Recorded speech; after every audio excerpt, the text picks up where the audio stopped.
40岁后打造强壮上半身的5个必练动作。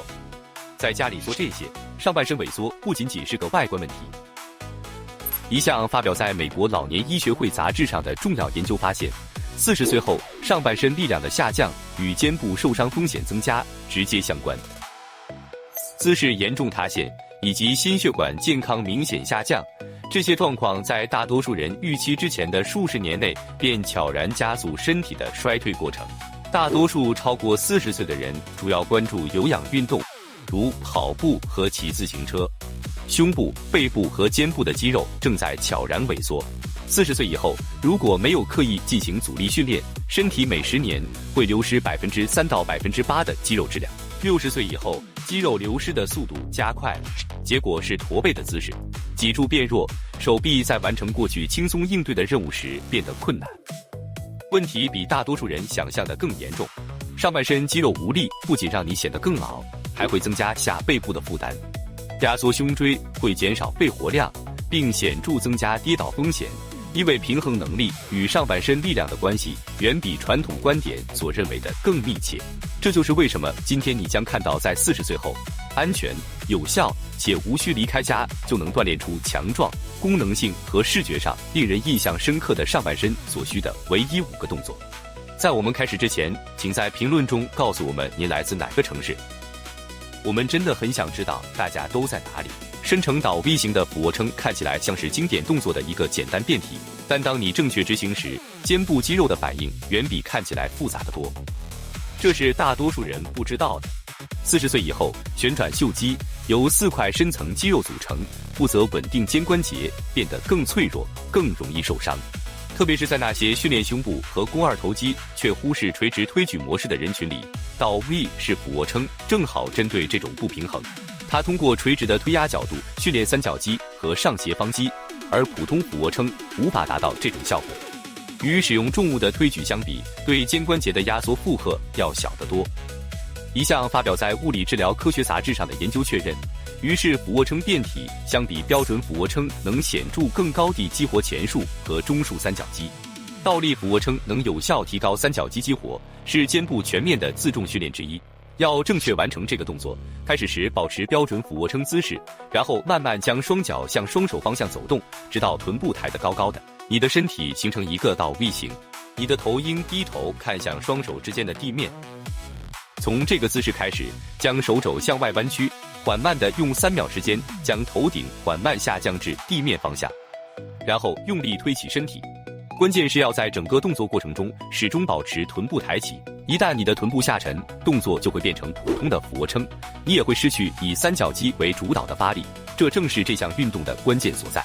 主要应避免的错误包括动作中臀部下沉、肘部张得过开，导致肩关节受力不当，以及下降过快，失去对肌肉适应至关重要的张力时间。进行3组，每组10到15次，下降动作控制在3秒以内，确保动作稳定。主要禁忌适用于存在活动性肩袖损伤或已确诊为肩部撞击症的患者。在这些情况下，加入此动作前，请咨询物理治疗师的指导。如果你想在40岁以后锻炼出明显的功能性手臂，你需要了解一个解剖学事实：肱三头肌约占整个上臂体积的2/3。大多数人痴迷于二头肌弯举，却收效甚微，因为他们只锻炼较小的肌肉，而忽视了更大的肌肉肱三头肌。钻石俯卧撑通过将双手靠拢放在胸部下方，拇指与食指相接形成菱形，从而解决了这个问题。根据美国运动委员会发布的研究，动作的机械角度几乎将主要负荷全部转移到三头肌上，产生的电基图激活水平甚至可以媲美或超过哑铃三头肌后百合拉力绳下压，而且这一切无需任何器械。强壮的三头肌不仅关乎外观，更是功能性推力的关键，比如从地上起身、推开沉重的门、从椅子上撑起自己。这些动作在40岁以后，随着年龄的增长变得尤为重要。要正确进行，双手呈菱形状放置于胸部正下方，保持身体从脚跟到头部呈一直线，慢慢地用3秒钟将胸部向双手方向降低，保持稳定，然后推起身体。保持肘部紧贴身体侧面，肘部不应该向外张开。如果完整动作起初难以完成，可以从膝盖着地进行，这是一个合理且有效的变体，能保持三头肌为主导的角度。避免的主要错误是让腰部下垂，肘部向外张开，这样会将负荷不当转移到胸部和肩膀，而重复动作过快，并且未能有效控制下降的过程。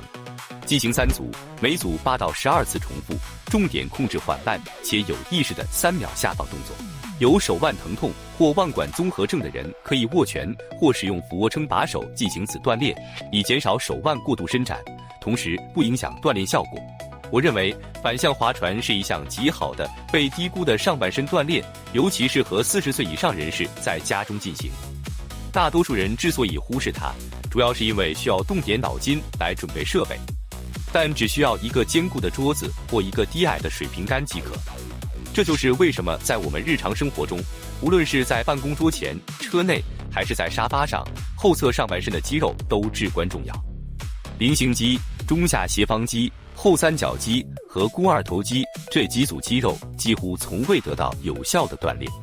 结果就是你会看到人在40多岁和50多岁时，典型的前倾肩膀姿势迅速加剧，圆肩、塌胸、脊柱显得比实际年龄更老。发表于《力量与体能研究》杂志的一项研究发现，像倒立划船这样的水平拉动动作能够有效增强背部肌肉的力量和耐力，相比垂直拉动动作，水平拉动动作显著提升中斜方肌和菱形肌的激活，使其在纠正因年龄增长和久坐工作引起的姿势失衡方面独具优势的有效。要做这个动作，将自己置于坚固的桌子下方，双手大约与肩同宽抓住桌边，身体保持挺直，脚跟着地。通过挤压肩胛骨，将胸部向桌子表面拉起，在最高点保持1秒钟，然后用控制的方式缓慢下降，持续约2至3秒。关键在于肩胛骨的活动。试着想象把肘部拉向你的后腰口袋，而不仅仅是弯曲手臂。这个心理暗示是激活背部肌肉和仅激活肱二头肌的关键区别。主要需要避免的错误是拉动时让臀部下沉，借助惯性摆动身体向上，而不是用背部肌肉控制动作，以及在动作顶端未完成全范围动作。进行3组，每组做10到15次动作。近期肩部手术患者或肩部明显不稳定者，应在尝试此动作前务必寻求专业指导。在我们继续之前，我想问你一件事：你上次醒来却没有感觉到是什么时候？肩膀没有僵硬，脖子没有紧绷，走1个小时也不会感到疼痛。标准俯卧撑是现存最古老且最被认可的基础锻炼之一，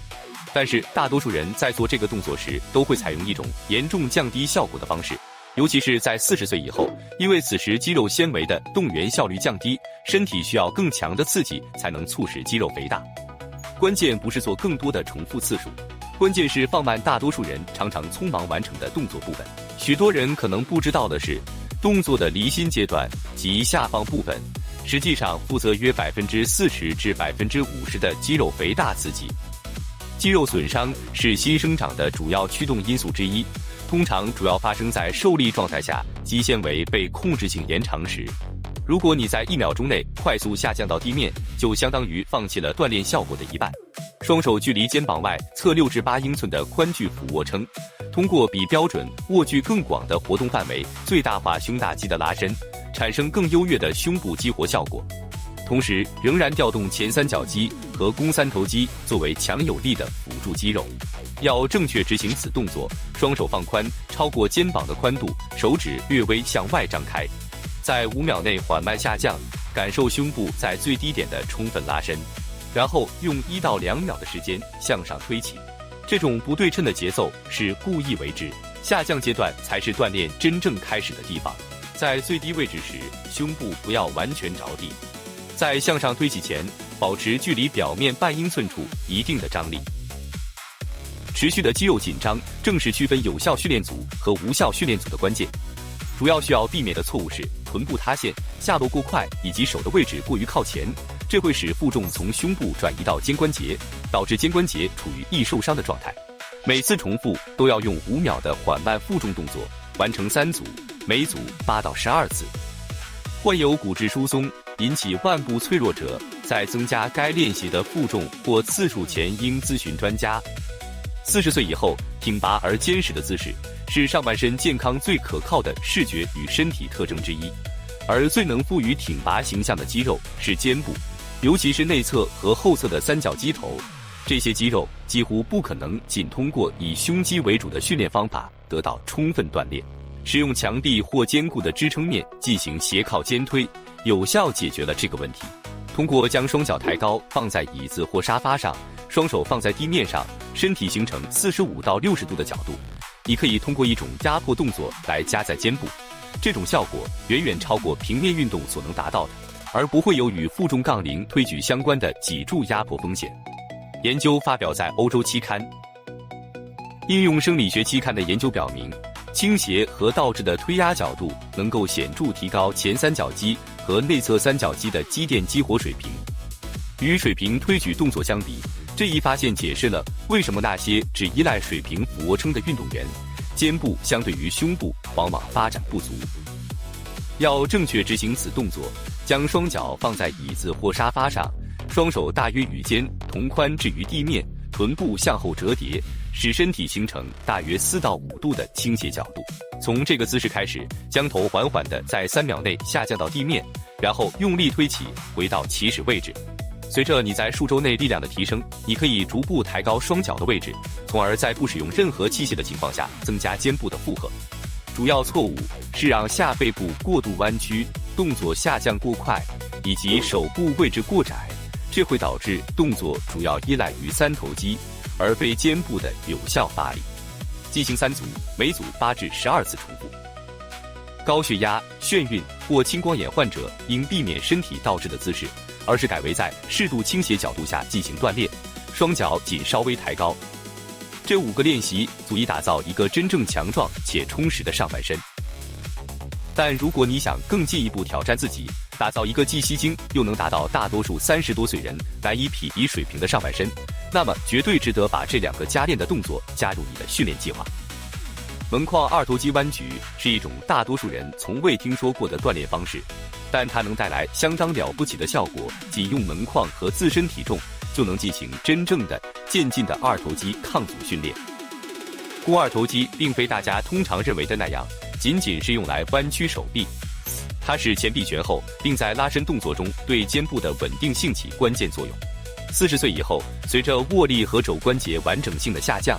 忽视直接的二头肌锻炼会加速这2方面的下降。一项最新发表在《运动科学与医学杂志》上的研究证实，中老年人的二头肌训练能够有效直接提升握力水平、肘部稳定性和日常活动中的功能性拉力。做这个动作时，站在门框内，双手握住门框，位置大约在臀部高度左右，手掌朝上，双脚稍微向前迈步，让身体向后倾斜成一定角度。弯曲肘部，将身体向上卷起，在最高点用力收缩肱二头肌，保持1秒，然后慢慢放下。你的受体重越多，产生的阻力也越大。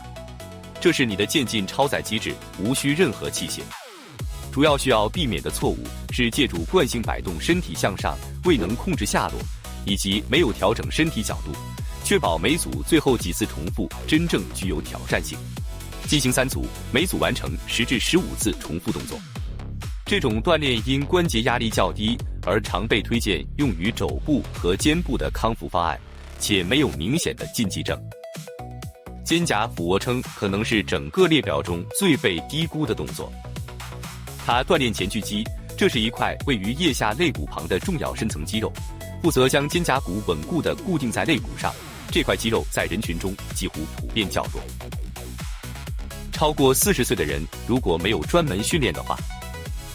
当前锯肌无力时，肩胛骨会从肋骨上翘起，这种情况称为肩胛骨地状畸形，导致肩关节撞击、旋转袖肌劳损，并使肩膀呈圆尖状且不稳定。强化前锯肌是你上半身最有效的防伤手段之一，